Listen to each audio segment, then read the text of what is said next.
हाय दोस्तों, नमस्कार। कल लोकतंत्र का रिजल्ट आ गया और वो रिजल्ट बहुत ही आश्चर्यजनक था कि इस तरीके का रिजल्ट तो सोचा भी नहीं था किसी भी पार्टी ने। लेकिन जनता जनार्दन है, ये बात तो सत्य हो गई। तो इसके पीछे कई कारण हैं। कुछ तो कारण ऐसे हैं कि जिसे बताया जाना बहुत ही मुश्किल है। लेकिन हम स्टार्ट करेंगे सबसे पहले यूपी की राजनीति से, क्योंकि कहा जाता है कि देश में अगर पीएम बनना हो या दिल्ली जाना हो तो यूपी होके ही जाना पड़ेगा। और यूपी में ही भारतीय जनता पार्टी काफी कमजोर दिखी। भारतीय जनता पार्टी यूपी में कमजोर दिखने के पीछे कई कारण दिखे। पहला कारण तो ये था कि सीट का जो बंटवारा था वो सही ढंग से नहीं हुआ और जिसके कारण से ये परिणाम मिले। सीट का बंटवारा अगर यूपी में सही तरीके से होता और सही लोगों को दिया जाता जो उसके हकदार थे, जिन्होंने भारतीय जनता पार्टी में बहुत मेहनत किया, तो शायद ये नौबत नहीं आती। दूसरी बात है कि वहाँ के कुछ बड़े नेताओं का साइड करना, ये भी भारतीय जनता पार्टी को भारी पड़ा और इस कारण से यूपी में उनको काफी दिक्कत का सामना करना पड़ा। सभी लोग जानते हैं कि यूपी ही देश का प्रधानमंत्री तय करता है, इसीलिए भारतीय जनता पार्टी को बहुमत नहीं मिला। मोदी जी भी बनारसी से हारते हारते ही जीते। अजय राय काफी उन्होंने उनको टक्कर दिया।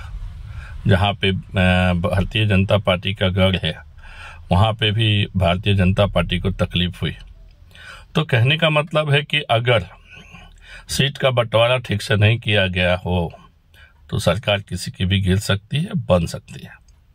दूसरी बात करेंगे कि भारतीय जनता पार्टी का जो नारा था 400 पार, ये नारा भी कहीं ना कहीं लोगों को डराया। लोगों को समझने में दिक्कत हुई कि आखिर भारतीय जनता पार्टी 400 पार क्यों कर रही है, और विपक्ष ने इसका बहुत फायदा उठाया और ऐसी बहुत सारी बातें की जिससे पब्लिक भ्रमित हुई कि अगर बीजेपी 400 लेके आ जाती है तो वो संविधान बदल देगी, चाहे ऐसा कुछ बात है जो सुनने में आ रहा है। पर ऐसा बीजेपी का कोई उद्देश्य नहीं था। बीजेपी तो चाहती होगी कि मैं पूरा बहुमत मिले और एक मजबूत सरकार मिले, लेकिन मोदी सरकार ये दिक्कत रहा कि उन्होंने 400 का नारा लगाया। लेकिन इसके पीछे उस खास उद्देश्य भी था कि 400 नारा लगाने के पीछे भारतीय जनता पार्टी का सबसे बड़ा उद्देश्य यही था। 400 का जो नारा था वो थोड़ा सा असर पड़ा। दूसरा बात यह है कि भारतीय जनता पार्टी अगर जीत के लिए लड़ती तो शायद उनको बहुमत मिल जाता।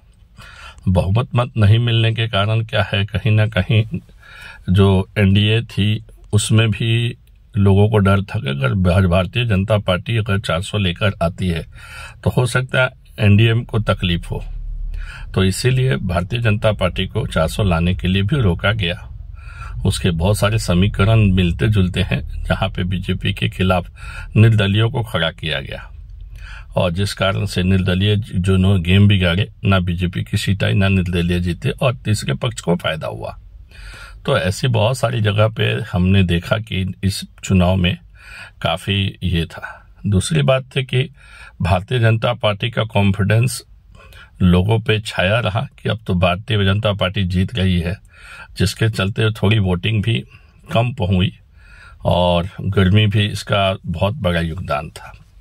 अब आते हैं जो मुख्य मुद्दा है जिसके चलते आज हम पूरे देश में, पूरे विश्व में फेमस हैं, वो है कि बीजेपी का एक मुद्दा था कि सबका विकास। तो सबका विकास इस बार हम लोगों ने देखने को मिला कि भारतीय राजनीति की सभी पार्टियां इस इलेक्शन में खुश थी।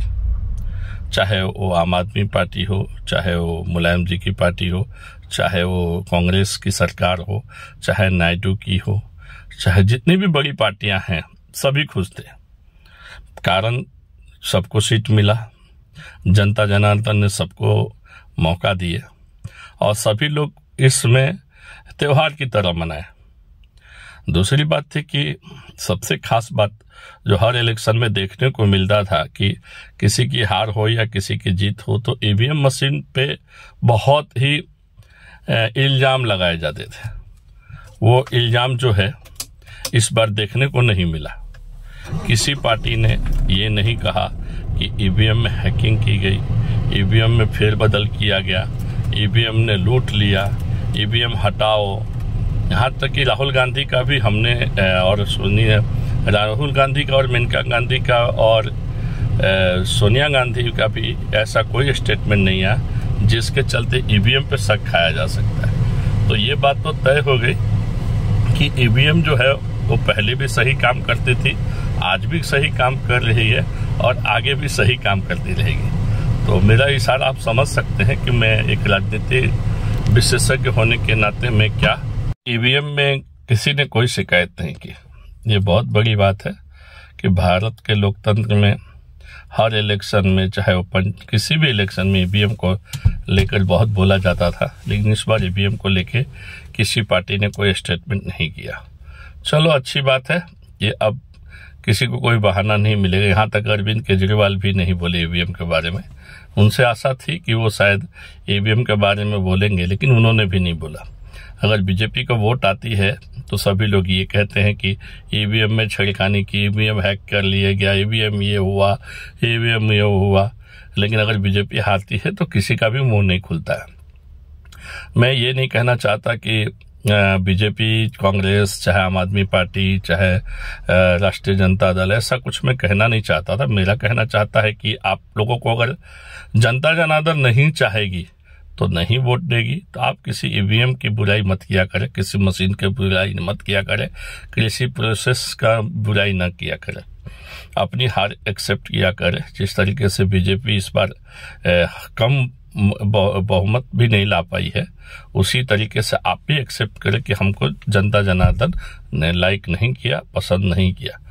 चलिए, ये बात हो गई, यहाँ पे हम खत्म करते ईवीएम को लेके। लेकिन अब बात करते हैं आगे की राजनीति को लेके। तो राजनीति में जैसा आप जानते हैं कि कोई किसी का होता नहीं है, सभी के लिए एक ही चीज होती है कि अपना अपना काम बनता, भाड़ में जाए जनता। तो ये बातें अभी देखने को मिलने वाली है आप लोगों को कि जो लोग दोस्त है वो दुश्मन हो जाएंगे, जो दुश्मन है वो दोस्त हो जाएंगे।